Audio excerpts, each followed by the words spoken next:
የዛሬ መነጋገሪያ ጉዳያችን የሙያ ደህንነት፣ ጤንነትና የስራ አካባቢን በተመለከተ ይሆናል። ሰራተኞች በስራ ላይ ባሉበት ሰዓት በሚደርስባቸው አደጋ ምክንያት ምን ምን ነገሮችን ሊያገኙ ይገባል የሚለውን ስለ መብታቸው እናወራለን። እንዲሁም የአሰሪ ግዴታዎች ምን ምንድን ናቸው የሚለውን እንነጋገርበታለን። እንግዲህ አጋጣሚዎች አያምጡብንና ሰራተኞች በስራ ቦታቸው ላይ ባሉበት ሰዓት የተለያዩ አደጋዎች ሊደርስባቸው ይችላል። እነዚህን አደጋዎች ደግሞ አስቀድሞ በመገመት የፕሪቬንቲቭ የሆነ ስራ መስራት ያለበት ያው አሰሪው ነው እና በአዋጅ ላይ የተቀመጡ ግዴታዎች አሉት። ከነዚህ ግዴታዎች መካከል የአደጋ ተከላካይ ሰራተኛ መመደብ፣ ለሰራተኞች የአደጋ መከላከያ መሳሪያ፣ ልብስ፣ ሌሎች ቁሳቁሶችን ማቅረብ፣ ስለ አጠቃቀሙ መመሪያ መስጠት፣ በስራ ምክንያት የሚመጡ በሽታዎችንና አደጋዎችን መመዝገብ፣ ይህንንም ለስራ ሁኔታዎች መቆጣጠሪያ አገልግሎት ማሳወቅ፣ የድርጅቱ የስራ ቦታና ግቢ በሰራተኞች ደህንነት ላይ አደጋ የማያስከትል መሆኑን ማረጋገጥ የመሳሰሉ ስራዎችን አሰሪው አስቀድሞ መስራት አለበት። ይህ በሆነበት ሁኔታ እንግዲህ በስራ ቦታ ላይ ሊደርሱ የሚችሉ አደጋዎች ሪስኮቻቸውን ይቀንሳል ማለት ነው። እንግዲህ ሰራተኛው ስራውን በማከናወን ላይ ያለ አሰሪው ሊያደርግ የሚገባው ጥንቃቄን ባለማድረጉ ምክንያት ሰራተኛው ቢታመም ወይም ጊዜያዊ ወይም ዘላቂ የአካል ጉዳት ወይም ሞት የሚያስከትሉ አደጋዎች ቢያጋጥሙ ሰራተኛው ምን ማግኘት አለበት፣ አሰሪውስ ምን ማድረግ ነው ያለበት የሚለውን ነገር እናያለን ማለት ነው። ከስራ ቦታ ውጭም እንኳን ቢሆን ሰራተኛው ወደ ስራ ሲመጣና ወደ ስራ ሲሄድ በትራንስፖርት ውስጥ እያለ አደጋ ቢደርስበት እንዲሁም ደግሞ ከስራ ቦታ ውጪ እና ከስራ ሰዓት ውጪ የአሰሪውን ትዕዛዝ በማስፈጸም ወይም በመፈጸም ላይ ያለ ሰራተኛው አደጋ ቢደርስበት ይህ ሁሉ ሪስኩን የሚሸከምለት አሰሪው ነው። ስለዚህ ምን ምን ጉዳቶች ሊደርሱ ይችላሉ በሰራተኛው ላይ የሚለውን ስናይ አንደኛው ጊዜያዊ ሊድን የሚችል ህመም ሊደርስበት ይችላል። ሌላው ደግሞ ጊዜያዊ የሆነ አካል ጉዳት ሊደርስበት ይችላል፣ ያው ሊድን የሚችል ማለት ነው። ዘላቂ ወይም ከፊል አካል ጉዳት ሊደርስበት ይችላል፣ ወይም ዘላቂ ሙሉ የአካል ጉዳት ሊደርስበት ይችላል። እግሩ ወይም እጁ ተቆርጦ ሊቀር ይችላል፣ አይኑም ሊጠፋ ይችላል። ሌላው ደግሞ ሞት ሊከተል ይችላል በስራ ቦታ ላይ ያለ ማለት ነው።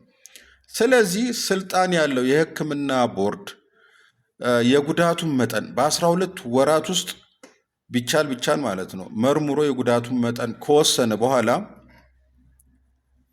አሰሪው የሕክምና ወጪዎቹን በሙሉ ለሰራተኛው የመሸፈን ግዴታ አለበት። ከሞተም የቀብር ወጪውን ሸፍኖ በኋላ የምነግራችሁን የካሳ መጠን ወይም የዳረጎት ክፍያ የመክፈል ግዴታ አሰሪው አለበት ማለት ነው። ይህንን ግዴታውን እንግዲህ ሪስኩን ትራንስፈር ማድረግ ያለበት ኢንሹራንስ ካምፓኒዎች ላይ ነው። ኢንሹራንስ ለሰራተኞች በመግባት ሪስኩን ትራንስፈር ማድረግ አለበት ማለት ነው። አሁን ብዙዎች እንደዛ እየሰሩ ነው ያሉት እና ሰራተኛዋ ካልሞተ የጠቅላላ የልዩ ሕክምና እንዲሁም የቀዶ ሕክምና የመድኃኒት ወጪዎችን፣ ሰው ሰራሽ ምትክ አካሎችን እንደገና ደግሞ ለአጥንት መጠገኛ የሚሆኑ ወጪዎችን በሙሉ አሰሪው ይከፍላል።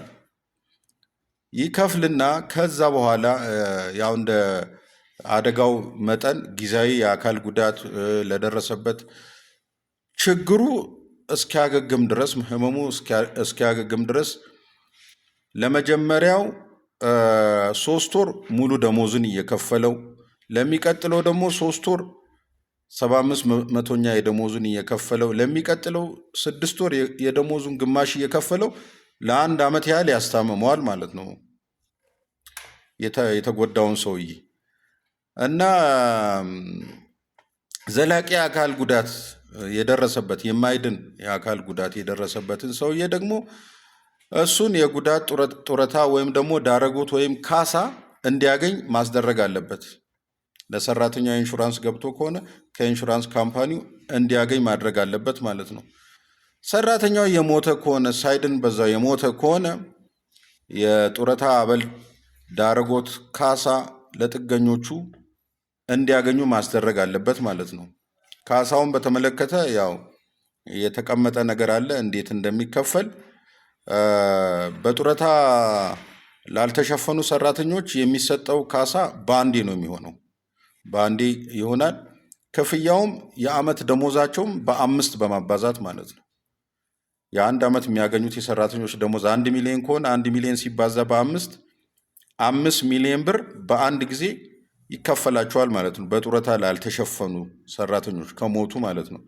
የጡረታ መብት ኖሯቸው በጡረታ የተሸፈኑ ሰራተኞች ከሆኑ ለጥገኞቻቸው ይህንኑ የአመት ደሞዛቸውን በ5 በማባዛት አዋጁ ላይ እንደተቀመጠው ለልጆች የሚገባቸው ድርሻ አለ።